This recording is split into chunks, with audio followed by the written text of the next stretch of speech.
வாருங்கள், ஆண்டவரையே தொழுவோம்.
லூகாஸ் 17:25.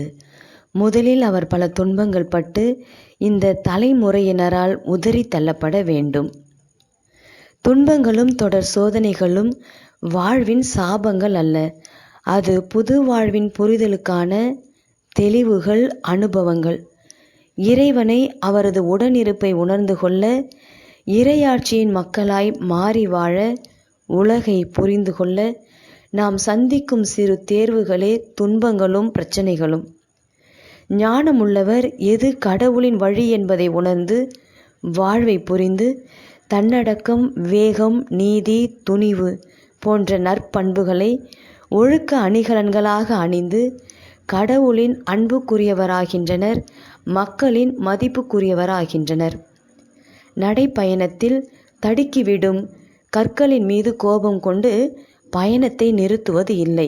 அதுபோலவே வாழ்வில் வரும் சிறு பெரு துன்பங்களை கண்டு மனிதரின் உதாசீன வார்த்தைகளை உள்வாங்கிக் கொண்டு இறையாட்சியிலிருந்து, வாழ்விலிருந்து வெளியேறக்கூடாது.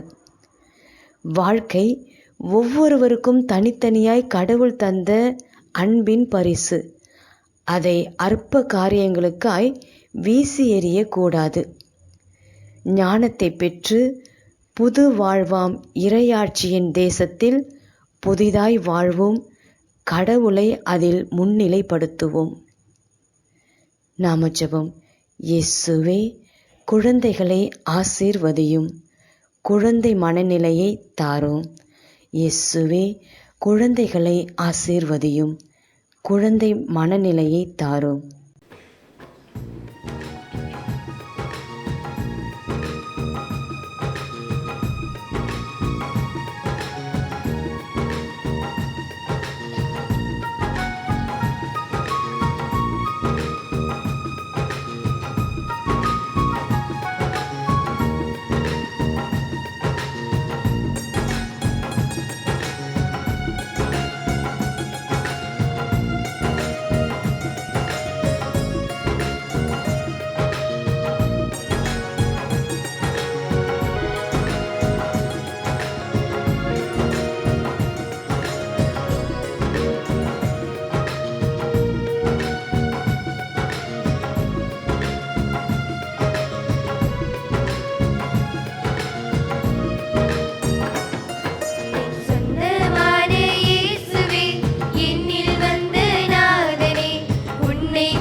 சொந்தமான இயேசுவே, என்னில் வந்த நாதனே, உன்னை கண்டு உறவாட, உன்னில் என்றும் நான் வாழ, இந்த இதயம் ஏங்குதே, இந்த இதயம் ஏங்குதே. என் சொந்தமான இயேசுவே, என்னில் வந்த நாதனே, உன்னை கண்டு உறவாட, உன்னில் என்றும் நான் வாழ, இந்த இதயம் ஏங்குதே, இந்த இதயம் ஏங்குதே.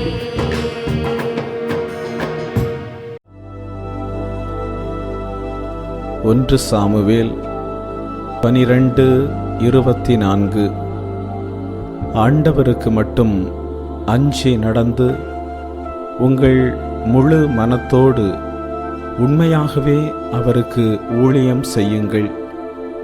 அவர் உங்களுக்கு ஆற்றிய மாபெரும் செயல்களை நினைத்து பாருங்கள். கடவுளிடம் கேட்பதை கடவுள் தர காலம் தாழ்த்தும் போது சிலர் சோர்ந்து போகிறார்கள், சிலர் ஜெபிப்பதை நிறுத்திவிடுகிறார்கள், சிலர் விசுவாசத்தை இழந்து விடுகிறார்கள். நமக்கு நமது கடந்த காலமும் நிகழ்காலமும் மட்டுமே தெரியும். ஆனால் கடவுளுக்கு நமது கடந்த காலம், நிகழ்காலம் மட்டுமல்ல, நமது எதிர்காலமும் தெரியும். எந்த நன்மையை எப்போது நமக்கு தர வேண்டும் என்பதும் அவருக்கு தெரியும். எனவே நாம் எதிர்பார்க்கும் காரியங்கள் நடைபெறாமல் போகும்போது கடந்த நாட்களில் ஆண்டவர் நமக்கு செய்த நன்மைகளை நினைத்து அவரை புகழ வேண்டும். அப்போது சோர்வும் நம்பிக்கை குறைவும் நீங்கும். மேலும் கேட்டது கிடைக்கும் வரை கேட்கின்ற விசுவாசம் ஏற்படும். ஜெபிப்போமாக. கேட்பதை தருகின்ற அன்பு ஆண்டவரே, இந்த பிள்ளையை கண்ணோக்கி பார்த்து இவர்கள் இன்று கேட்பதை அனைத்தையும் கொடுத்து ஆசிர்வதியும். மேலும் நீர் இவர்களோடு தங்கி இவர்களை கரம் பிடித்து வழி நடத்தும். நீர் விட்டு சென்ற சமாதானம் இவர்களுடைய உள்ளத்திலும் இல்லத்திலும் குடியிருக்கட்டும். இயேசுவின் நாமத்தில் ஆமேன்.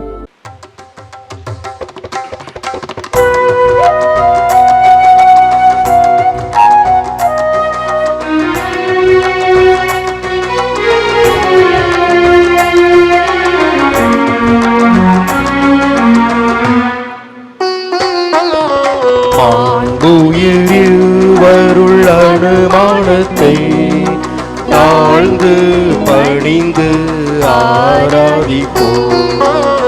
பழைய நியம முறைகள் அனைத்தும் இனி மறைந்து முடிவு பெறுக. புதிய நியம முறைகள் வருக. புலன்களாலே மனிதன் இதனை அறிய இயலா. குறையை நீக்க விசுவாசத்தின் உதவி பெறுக.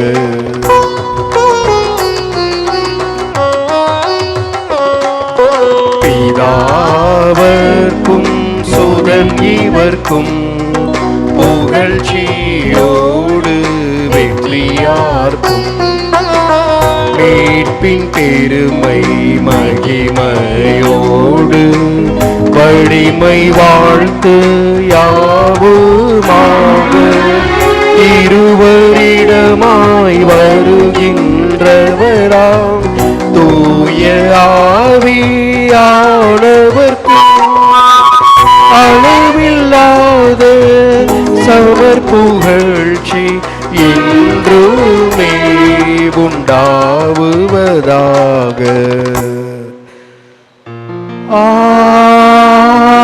ஆமென்.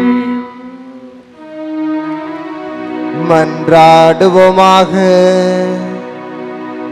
இறைவா, இந்த வியப்புக்குரிய அருளடையாளத்திலே உம்முடைய பாடுகள் நினைவை எங்களுக்கு விட்டு சென்றே. உம் திருவுடல் திரு ரத்தம் ஆகியவற்றின் தூய மறைபொருளை வணங்கும் நாங்கள் உமது மீட்பின் பயனை இடைவிடாமல் துய்த்துணர்ந்து மகிழ அருள்வீராக. தந்தையாகிய இறைவனோடு தூய ஆவியாரின் ஒன்றிப்பில் இறைவனாய் என்றென்று வாழ்ந்து ஆட்சி செய்கின்ற உம்மை மன்றாடுகின்றோம்.